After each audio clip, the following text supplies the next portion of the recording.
Telangana మంత్రివర్గాన్ని December 7వ తేదీలోపే విస్తరించే అవకాశం ఉంది. ఆ రోజుకి ప్రభుత్వం ఏర్పడి ఏడాదవుతుంది.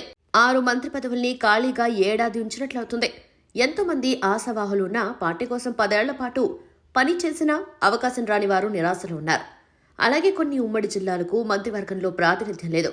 మొత్తంగా 12 మంది మంత్రులు మాత్రమే ఉన్నారు. ఈ విషయం పాలనపై ప్రభావం చూపుతోంది. రేవంత్ రెడ్డి ఇప్పటికే పలుమార్లు మంత్రివర్గ విస్తరణపై హైకమాండ్ కలిసి పేర్లనిచ్చొచ్చారు. వీలైనంత త్వరగా అనుమతి కోసం ఆయన ప్రయత్నాలు చేస్తున్నారు.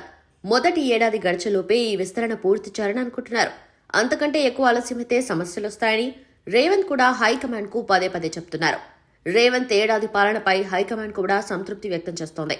ఈ క్రమంలో ఫలితాలొచ్చిన రోజైన డిసెంబర్ 3వ తేదీన హైదరాబాద్లోని బహిరంగ సభను నిర్వహించాలని అనుకుంటున్నారు.